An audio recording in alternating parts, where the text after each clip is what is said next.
All right, then the last thing that we're going to talk about in this first section are transversals. And a transversal is a line that intersects two or more coplanar lines. So the lines need to fall on the same plane at distinct points. All right, so a transversal is a line that intersects two or more coplanar lines at distinct points. So here we have two lines. We have line L and we have line M. So the transversal to those two lines is this line T, because line T is the one that's intersecting two or more lines. So line T is our transversal in this example, not L or M. All right, so our transversal is a line that's actually intersecting the other two or more lines. All right, and now when these two lines intersect, there are angles that form, and then there's different regions that are formed as well. So here we would have the exterior of our lines, all right, because when we're talking about interior or exterior, we're talking about the two lines that are transversals intersecting.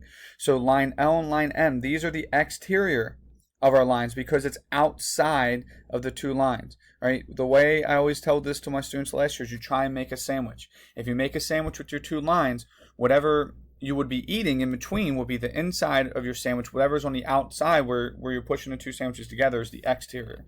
Right? So the exterior is on the outside of the two lines.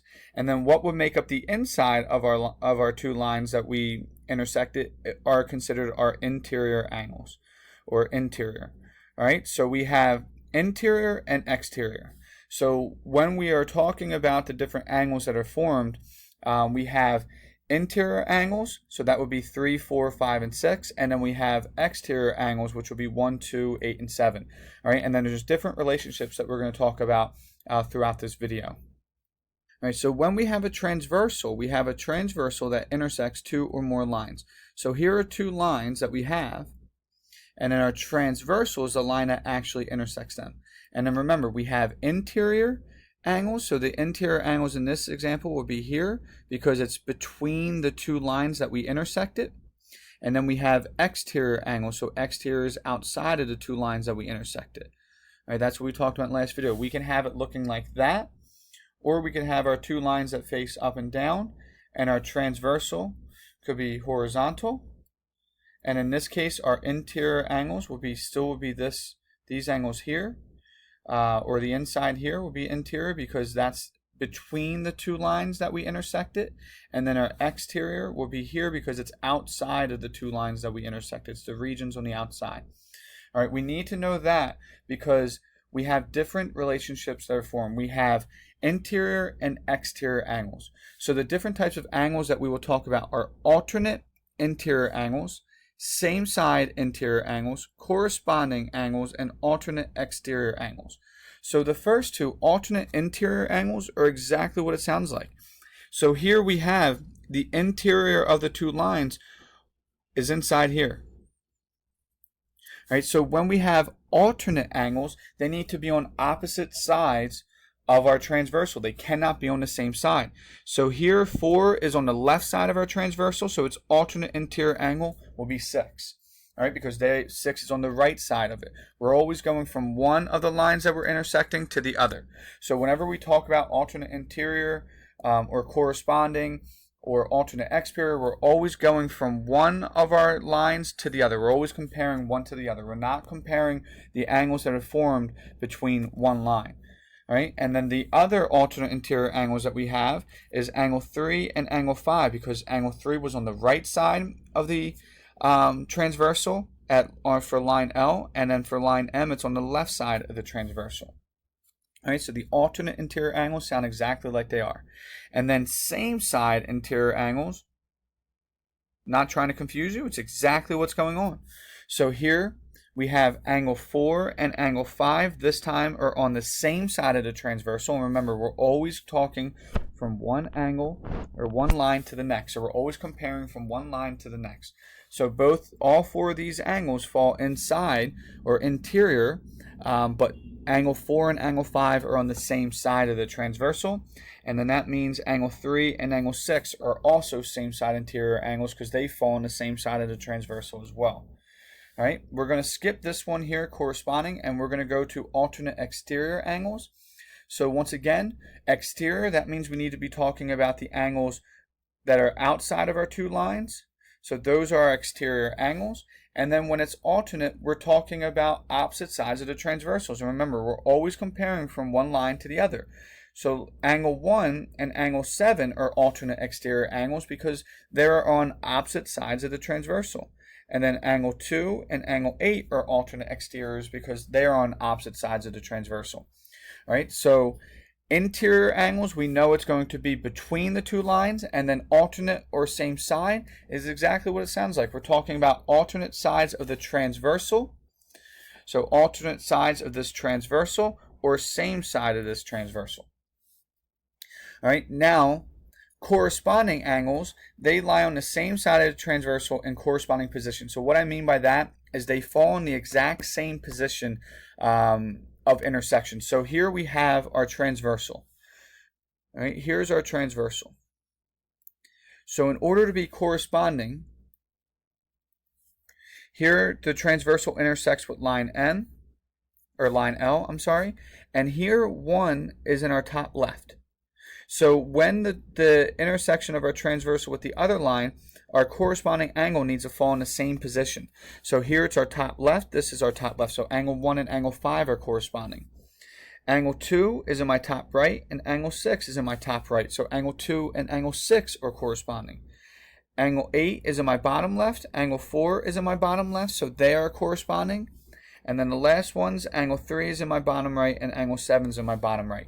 So that's one of the ways you can remember it, is that they just fall in the same position.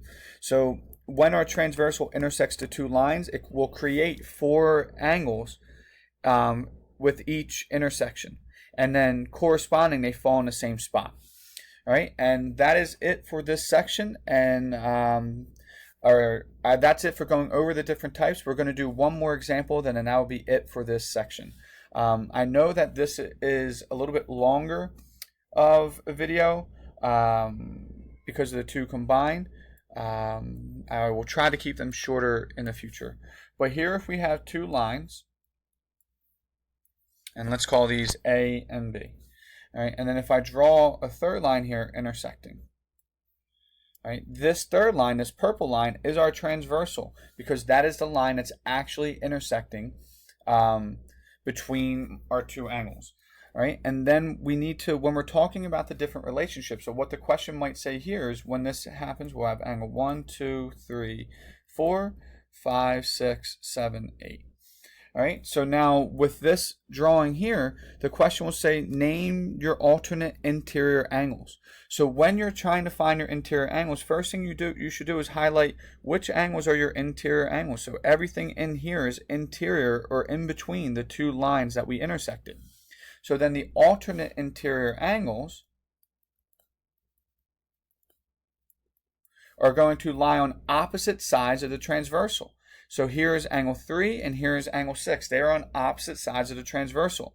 So angle 3 and angle 6 are alternate interior. And then that means angle 4 and angle 5 also have to be alternate interior angles as well. All right? And then it might say find your same side interior angles. All right, so same side interior angles, they will fall on the same side of our transversal. So that will be this angle 3 and this angle 5. So angle 3 and angle 5 are same side interior. And then angle 4 and angle 6 are same side interior. So angle 4 and angle 6. All right, the next part of the question might be find your alternate exterior angles.